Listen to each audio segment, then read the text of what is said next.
Hello, everyone, and welcome to the New Orleans Pelicans Podcast, the official podcast of your New Orleans Pelicans. Happy Thanksgiving week. I'm Gus Kattengell, joined along with Mr. Jim Eichenhofer, Pelicans.com, and as you can see, Mr. Will Guillory.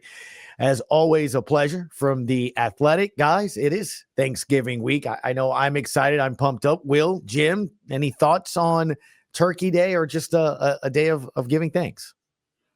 No, man, Thanksgiving is always a fun time of year. The family coming in. It seems like the Pels always have a home game right before Thanksgiving. You get to see a whole bunch of people that you haven't seen in a while roaming around the Smoothie King Center. So, yeah, it's a fun time. Eat good, watching some good football. I love this time of year. It would be nice if it was a little cooler, if it felt a little less like summer outside. Yeah. This is always a great time of year. Yeah, guys, I always look forward to Thanksgiving. Love sitting on the couch, falling asleep during a football game because I ate too much food. So you can't beat it. And, you mentioned it, Will. It does seem like the team always has a home game the night before Thanksgiving, which is great because so many people come back to town and they get to go to a game and the place is usually packed. And then they always have to clear out on the weekend for the Bayou Classic, which is another awesome event in the city of New Orleans. But we'll be looking forward to the road games this weekend in Golden State and the Lakers.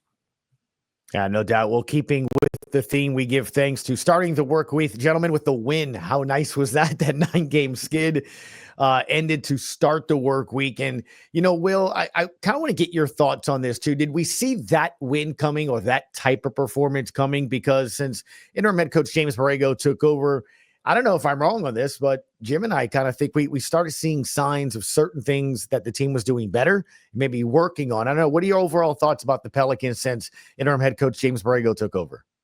No, I definitely think you've seen over the past couple games, James Borrego really laying the foundation of how he wants this team to play with him in charge, kind of what a James Borrego team looks like. I think you've seen them really increase the pace. They're playing at a faster pace.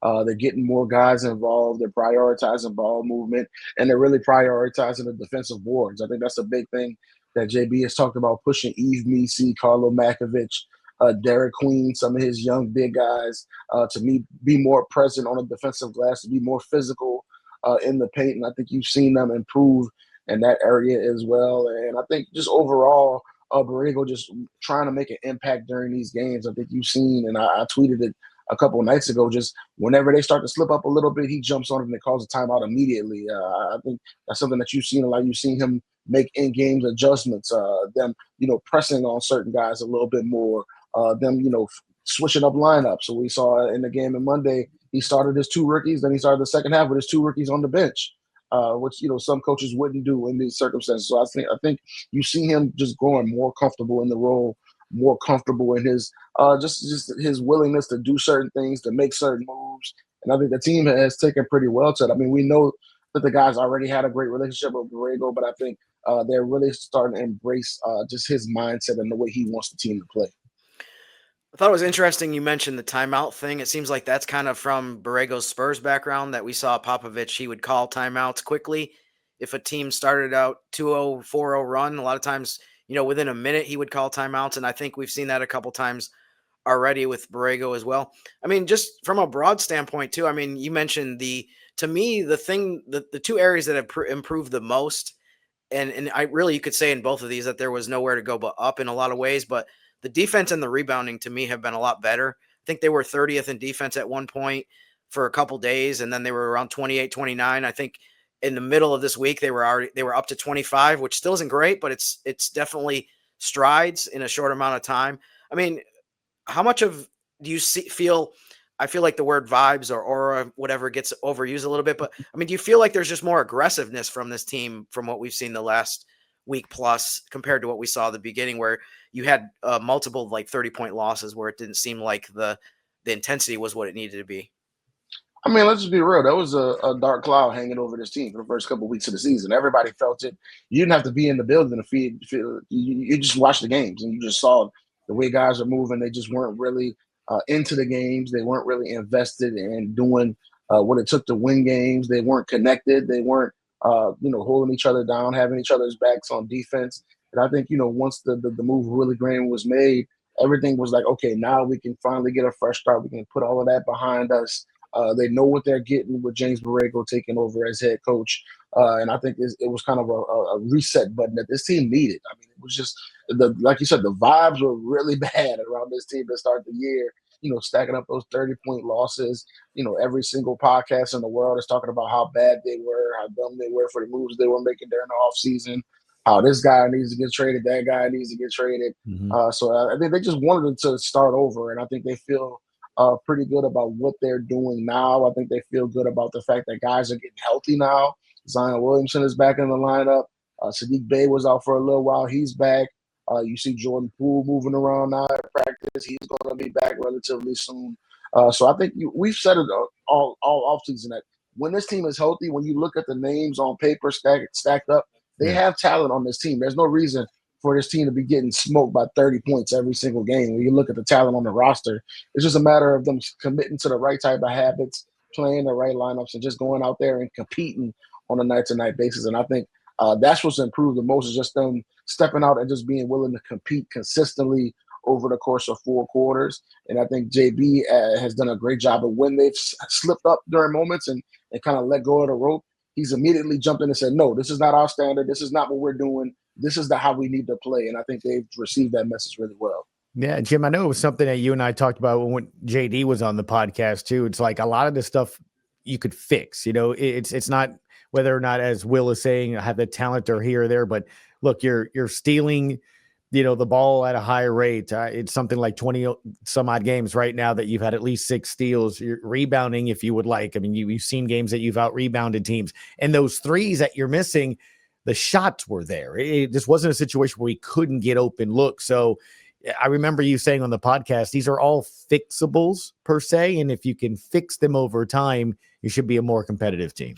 Sure. And I mean, in some ways, the beginning part of the season, it felt like we were living the same story of last season where it was like, how is it possible that all of these different areas can all be negatives? And I mean, you mentioned, quickly too, before the 3-point shooting is another thing that I still think this far into the season that it's a little bit of an aberration of how poorly they're shooting in that area. Maybe when Jordan Poole comes back, they can at least increase the volume and the makes and the percentage a little bit. But yeah, it just felt again like you have injuries, you have poor shooting. If you throw in, not enough intensity and some lack of attention to detail, you have an 0-6 start. So it's just, yeah, I think that I'm optimistic that things can get better and partly because of what Will said, where, there's so much talent on this team that you should be able to win more games. Yeah, look, and we'll see. You have a handful of games here you have to win, Will, before you get to 500. It's almost, you don't want to really think about that, but it's sort of what, as we close this segment out, what James Borrego said from the very beginning when he first took over as interim head coach: building winning habits, right? Be competitive and in and out of every game, and then maybe you can win some of those. You can't look at it as you got to go 9-1 in 10, right? Yeah, and as crazy as it sounds, as bad as things have been, man, they're only a few games back in the play-in. That's the beauty of the play-in tournament. You can be horrible. We've seen it a few years ago when they were 3-16 starting the year. They had the long losing streak. They got it together, made it into the play-in tournament, and once you get into that play-in tournament, anything's possible. So yeah, if they can get healthy and start stringing some wins together, we might be having those conversations again about this team shocking people and being, having some relevant games in March and April. All right, well, we come back. We'll get specifics. We'll get into some specifics in terms of some players that are maybe helping with that change and get in that direction. We'll do that when we return to the New Orleans Pelicans podcast.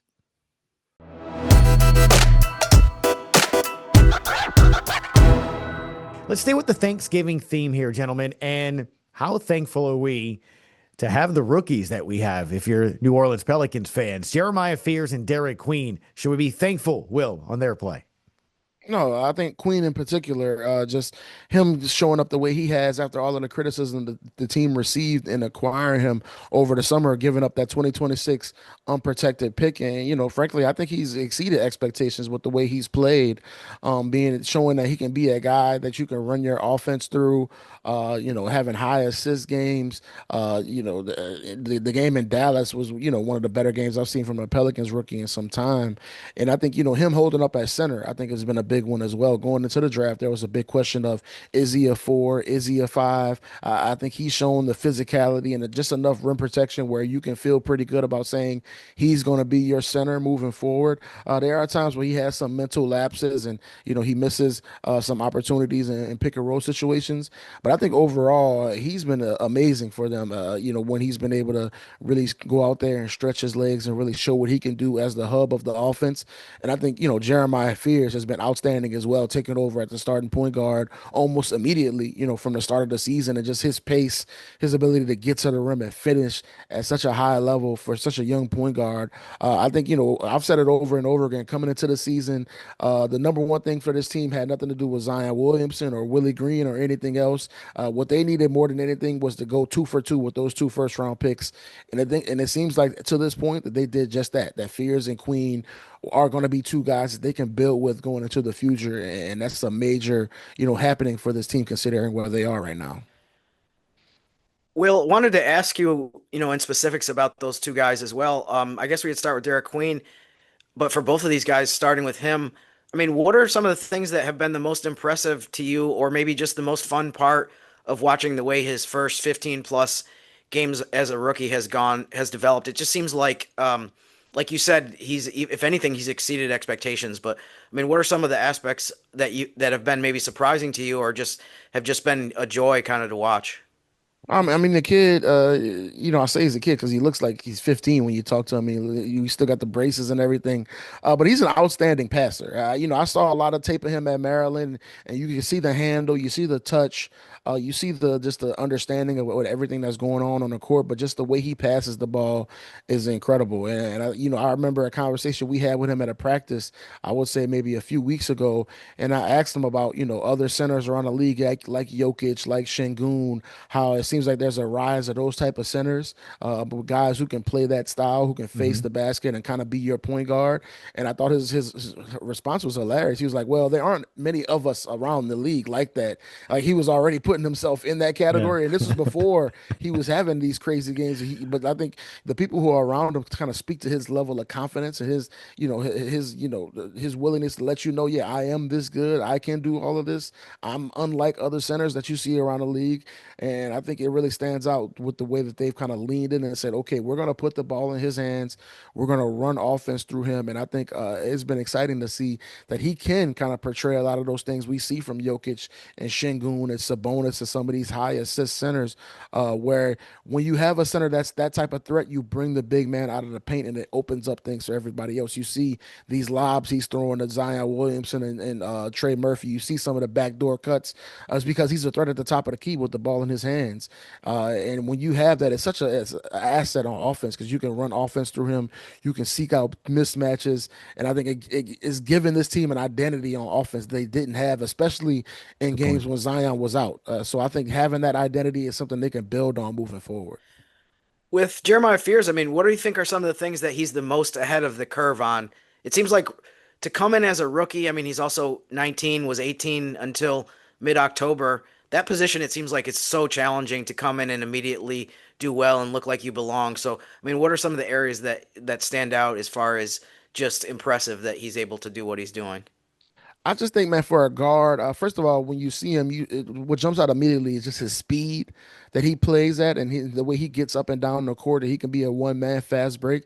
But I think what's even more impressive for a young guard with that level of speed is his understanding of how to use his speed to his advantage. He's not just 100 miles per hour all the time. The way we've seen with guys like in the past, I think one of the guys that comes to mind is Kyrie Lewis, right? Well, we always used to talk about how fast Kyrie is, so he can get up and down the court, but he didn't necessarily know how to play at 70, right? Where he was always at 100. And I think with Jeremiah Fears, he's so young, but he understands how to slow down, how to use angles, how to use defenders' aggression against them. I think he's so good at those moments of being able to find those angles and find moments where maybe I need to slow down a Euro right here, or maybe I need to allow the big man to re-screen so I can find the angle in the pick and roll. I think he knows how to use his talent so well at such a young age. And, he still has room to grow as far as getting other guys involved, seeing the entire court. but his ability to take advantage of those one-on-one opportunities and really, put guys, in the blender, really, it's so impressive for a guy that's so young. I mean, really, this is a guy who still should be in college right now. He reclassified a year ahead, so he can get to the NBA a little bit earlier. I mean, this guy just turned 19 before the season started, and I think just his feel for the game is super impressive for a guy that young. When we're talking about the point guard position, these are some of the best players in the world at the NBA level, and I think you see times he's just kind of skipping around those guys and throwing in reverse layups and making it look easy. I think the thing that's impressive to me about those two as well, and we've seen it already this season, they don't like being pushed around or bullied. We've seen Derek Queen will over in Phoenix kind of give some words to Dylan Brooks. Jeremiah Fears didn't want to sit out in a blowout there in that game. They've kind of, done some things to show whether they're losing or not. This is going to be a little bit different. You can't teach that, right? I mean, that's kind of, you said the word identity, and it's something Joe Dumars has been using a lot as of late. And with those two guys, it's kind of like, hey, this is a different Pels team. This is how we're going to be treated from now on. No, I think that's one of the most fun parts about watching those guys is they're competitive, man. They like to go at people. They're out there chirping. I think that was one of the first things that jumped out to me when I saw them at Summer League, sitting courtside, which is how much they're talking the whole game. Derek Queen was barking at the other team's bench. We've seen at least 4 or 5 times where Jeremiah Fears just says something that riled up a guy from the other team, and they almost want to fight him during the game. And I think that's really fun to see those guys be that competitive this early in their career, and they're not backing down from people. They're out there really going at guys, and they want to let it be known just that they're here to stay and they're here to compete. And I think that's a fun thing for Pelicans fans to see, because early in the season it felt like this team was getting steamrolled so often. You want to see these young guys step up and say, nah, we're done with that. And more we're seeing them saying, hey, this is our team. We're not just a part of this team. This is our team. And I think that's an exciting thing for Pels fans. All right, now let's see what takes place here over the next couple of games. But when we come back, we'll have a little fun, almost like a game show. Will and Jim, trouble or turnaround? I'll explain when we come back with the New Orleans Pelicans podcast.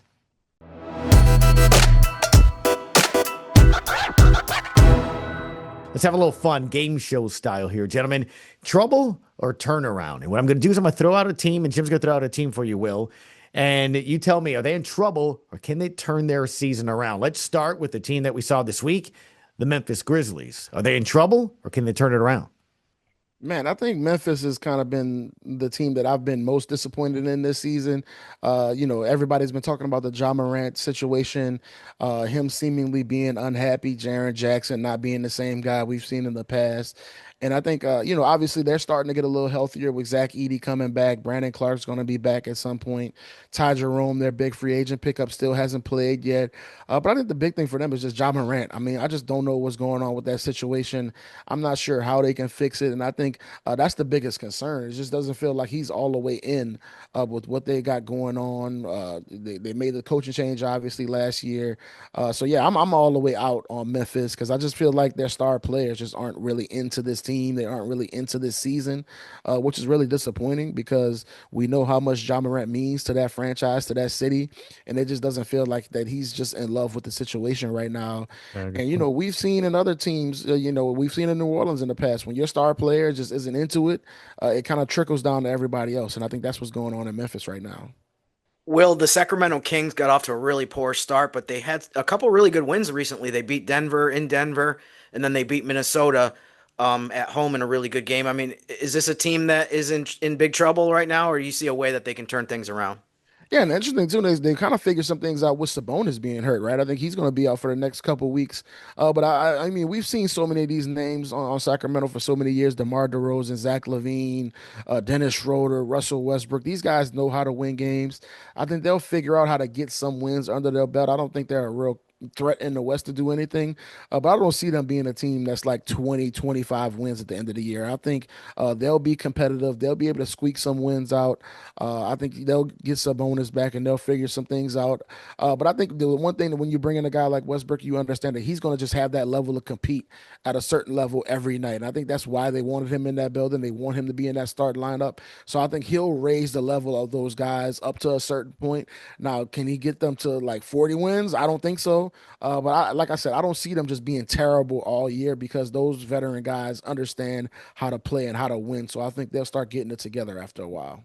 All right. Well, we saw this team on Halloween night in LA, the Clippers. I want to say recently, James Harden, the beard, dropped the 55 piece. So we can drop those kind of games. I don't know. Are they in trouble? Their turnaround, or just, I don't know. How do you view this team? I mean, I think the Clippers are in major trouble. And I think it's unfortunate because James Harden, if you aren't watching the Clippers, he's been outstanding this season. It hasn't just been the 55-point game. He's been carrying them on offense. Kawhi Leonard, shocking, has been in and out of the lineup due to injuries. They got the whole aspiration thing hanging over them. You want to talk about dark clouds hanging over a franchise. That aspiration thing is a whole nother conversation around the Clippers. But I think the major conversation around the league to start the year has been pace is way up, scoring is way up. These teams are playing, getting up threes. They're playing young guys. They're getting up and down. And the Clippers are the exact opposite of that. Opposite. They got a whole bunch of old guys. They don't like the run. Their defense is way down. And I think they're a team that they kind of built this team hoping that, hey, maybe we can get one more year out of Brook Lopez. Maybe we can get one more year out of Chris Paul. Maybe we can get some of these young guys to kind of step in and fill in a little bit until our old guys are ready in March and April. And it feels like they're just too old. They're too slow. They can't get the right lineups on the court. One of their big pickups during the offseason was Brad Beal. He's already out for the season. It feels like they're kind of stuck where they are right now. Mm-hmm. And again, it's unfortunate because James Harden is playing at an incredible level. And I think this is a team that's going to be in a lot of conversations come trade deadline. People trying to swoop in and steal some of these older guys because it just feels like they're stuck right now and they don't really have any answers for the future. Gus, my scorecard says 2 troubles and 1 turnaround. Let's close this out with the Dallas Mavericks. And by the way, we should point out too that, I mean, part of the reason we're going through these 4 teams is because, to me, for the Pelicans to make the play-in as we speak in November, they need to beat out these 4 teams in Utah. So let's close this with Dallas. What's the forecast for them, Will? Man, I think they're another depressing team, just how bad they've been offensively. They've been awful on the offensive side of the court. Obviously, they're trying to work with Cooper Flag as the point guard, with Kyrie Irving being out due to his ACL injury last year. Anthony Davis has been hurt pretty much the entire season. They fired Nico Harrison. They got rid of their dark cloud. It seems like a lot of these teams got a dark cloud either hanging or being removed at some point. Nico Harrison may have been the darkest cloud in the NBA over any franchise. So I think they're kind of starting to figure things out now that the GM's not getting chanted to get fired at every single home game. Mm-hmm. But I think, the big thing for them is I just don't think they're a real team until Anthony Davis is on the court. I just think they don't have enough answers offensively. They still have some really good role guys. We know what Najee Marshall can do. Daniel Gafford is a solid center. Derek Lively is hurt again. But I think, Max Christie is another really solid role guy. But until they get Anthony Davis out there and maybe Kyrie Irving at some point in the future, I just don't think they can be a real threat in the West just because they just can't score. And I think the tough thing watching is that there was so much excitement around Cooper Flag coming into the year, and it feels like it's all gone because people don't like watching Dallas Mavericks games because their offense is so bad and they're so slow, and it feels like they're so methodical in everything they do.